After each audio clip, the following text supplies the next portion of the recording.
एक कहावत है कि उतने ही पैर फैलाओ जितनी चादर है, अन्यथा एक दिन हाथ फैलाने की जरूरत पड़ सकती है। हर उम्र में ये कहावत सटीक बैठती है। बजट और बचत का जीवन में बड़ा महत्व है। बूंद बूंद से घड़ा भरता है और छोटी छोटी बचत एक दिन बड़ा सा हौसला बन सकती है।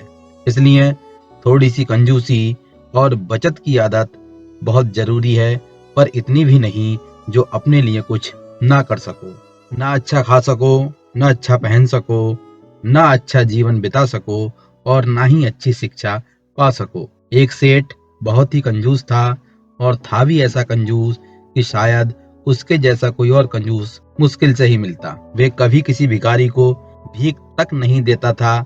अगर कोई भिखारी उसके पास चला भी जाता तो वह उसको बुरा भला कहकर वहां से भगा देता। वह अपनी एक दुकान चलाता था।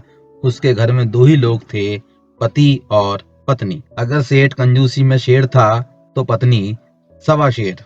एक शाम को जब वह अपनी दुकान से घर आया तो उसने देखा कि दिए की लौ बहुत तेज जल रही है। उसे बहुत गुस्सा आया। उसने अपनी पत्नी को आवाज दी और बोला, अरे भगवान, दिए की लौ इतनी तेज क्यों कर रही है? लगता है तू लुटवा कर ही रहेगी। तुझे पता नहीं कि महंगाई बहुत है, जरा कम कर इसे। इतने में उस सेठ को ध्यान आया कि दुकान का एक ताला शायद वे लगाना भूल गया है। वे तुरंत ही दुकान को उल्टे पैर भागा। दुकान पर पहुंचा तो देखा कि दोनों ताले सही सलामत लगे हुए थे। सेठ ने परमात्मा का धन्यवाद किया और वापस घर पहुंचा तो देखा कि दिए की लौ कम हो चुकी थी।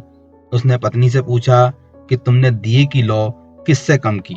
पत्नी बोली, जी सुई की नोक से कम करी। सेठ ने गुस्से में कहा, सुई की नोक पर जो तेल लग गया होगा वो तो बेकार ही गया ना, उसका क्या? पत्नी बोली, जी मैं आपकी तरह बेवकूफ थोड़े ही हूँ। सुई की नोक पर जो तेल लग गया था उसे मैंने अपने सर में लगा लिया। पत्नी फिर बोली, खुद को तो देखो, दुकान गए और वहां से लौट कर भी आए, क्या उसमें जूते नहीं घिसे होंगे?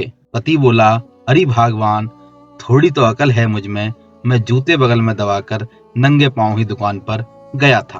अब आप बताइए, ऐसे लोगों को क्या कहेंगे आप? ऐसे कंजूस मक्खी चूस हर जगह मिल जाएंगे, पर कहते हैं कंजूस भी एक काम तो अच्छा करता है। जब मरता है तो अपनी सारी दौलत दूसरों के लिए ही छोड़कर चला जाता है। उस सेठ ने जीवन भर कंजूसी करके 5 करोड़ रुपए एकत्र कर लिए थे।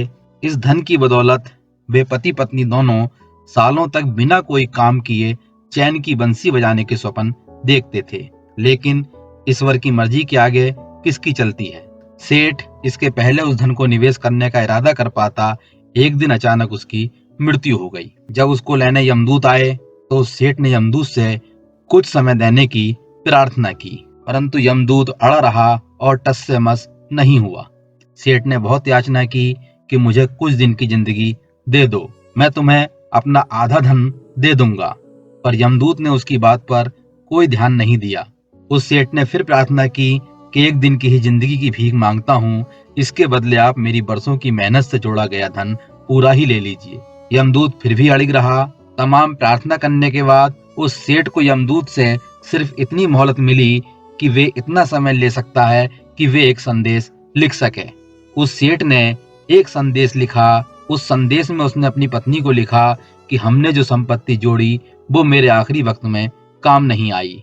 तमाम आग्रह करने के बाद मुझे सिर्फ चंद लाइन लिखने का ही समय मिला है। ये तू भी पढ़ना और आसपास के जितने भी पड़ोसी हैं उनको भी पढ़ाना, और जो मिले उसको भी पढ़ाना कि सिर्फ संपत्ति जोड़ने की फिराक में ना रहो, अपनी जिंदगी का एक एक पल पूरी तरह से जियो। मेरे 5 करोड़ रुपए भी मेरे लिए 1 घंटे का समय नहीं खरीद सके। जब उसकी पत्नी ने यह पढ़ा तो उसकी आंखें खुल गईं। उस दिन से उसने कंजूसी छोड़कर अपनी संपत्ति का आधा हिस्सा गरीबों में बांट दिया और अपने लिए कुछ भाग रखकर शेष बचा हुआ अनाथालय को दान कर दिया। दोस्तों, हम सभी जानते हैं कि कंजूसी एक बुरी बला है। कंजूसी एक ऐसी चीज है जो दुनिया की नजरों में व्यक्ति का स्वाभिमान गिरा देती है। इंसान को इतना कंजूस भी नहीं बनना चाहिए कि जिस पैसों को वो अपनी जरूरत के लिए कमाता है वो ही उसके काम ना आए। ये कहानी हमें बताती है कि इंसान को कंजूस न होकर मितव्ययी होना चाहिए, अर्थात कम खर्चीला होना चाहिए। मितव्ययी होना सबसे अच्छी बात है, ना कि कंजूस और फालतू का खर्चा करने वाला। ये कहानी आपको कैसी लगी कमेंट करके जरूर बताना।